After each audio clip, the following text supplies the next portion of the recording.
These audio recordings reflect the private and intimate lives of women who are open to sharing their experiences on the Salon Tales platform. The women who are receiving service in the videos are not the same as the voice recording. The idea is to be entertained while learning a skilled trade. These are, to the speaker's knowledge, true and real experiences. So he gave me the whole backstory with them and where they were living and what he was doing with them and how he was taking care of them.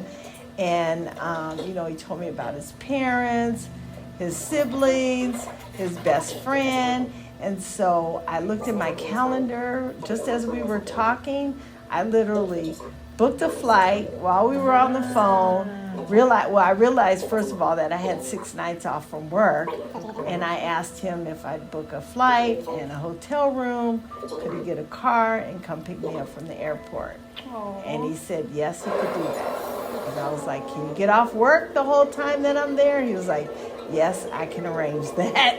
Because I didn't want him to have to go to work while I was there. Right. Because I wanted to meet all the people that he talked about. Right. And that was my goal. When the first trip when I went there, I just wanted to go meet everybody that he talked about. And then I had a list of places that I wanted to go. Okay. And that was your what time visiting Jamaica? Oh gosh, I'd been to Jamaica, let's see, that was my third time.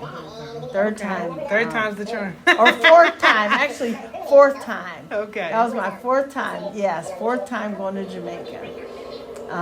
So then when I went, we had a blast. We had so much fun. We were busy every day. We realized we're both morning people.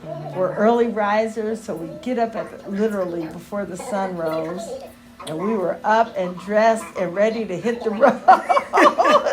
Adventurous. Yes, and we would be gone all day, either meeting people that he talked about, trying to meet his kids, and his mom, his grandparents, his best friend, everybody. And he just took me around the island, took me to every place I said I wanted to go.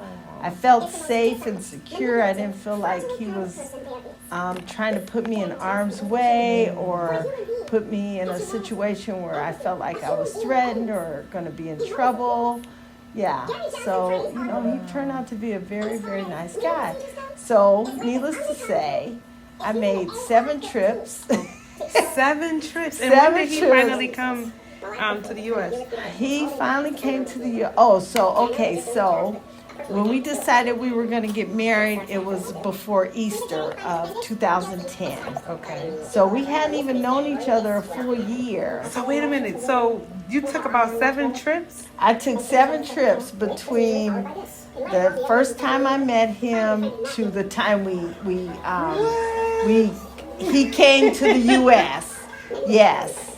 Oh, you had a lot of time off. You had time. Oh, now this is the kicker. So my first trip back to Jamaica to see him, I didn't tell anyone that I was going. Because, like I said, while I was on the phone with him, in that conversation, I got my computer out. I booked the hotel. I booked my flight. I confirmed with him that he could get a car and come pick me up and he could take time off from work. Okay. The whole time I was there. I even packed my bag while we were on the phone, and I took a carry-on. That's all I had. He must have was talking nice, kind words. I was ready to go. I was ready to go. You wasn't waiting. I was not waiting. Uh-huh. And I only told one person I was going. Okay. And that one person was one of my coworkers at work. It wasn't even a nurse that I told. I told our monitor tech. Now, mind you, they had talked to him on the phone. Some of my coworkers, because he worked night shift, I worked night shift. Okay. So we would call each other. Aww. And so he would essentially talk to my coworkers on the phone too. Oh, now I'm talking to my coworkers. So he knew my coworkers before he even came and physically met them. What?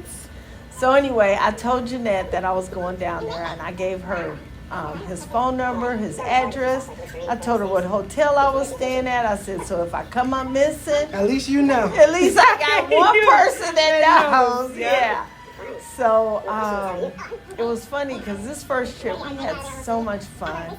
And the morning that I had to leave, I think my flight was leaving at like 11 or 12 in the morning. That's usually what time the flights leave out of Jamaica back to the U.S. Okay. And so, at least the ones I always catch, I usually catch the 11 o'clock flight. Okay. So we went and we had breakfast, and we were taking our, I know, we were taking our dear sweet time getting back to the airport. I figured since I had a carry-on, I just had to get to the airport like an hour before. Right. I didn't think I needed to get there 2 hours before because I just had a carry-on.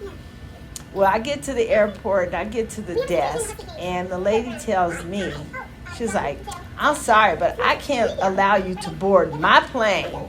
And I was like, excuse me? Wait, what?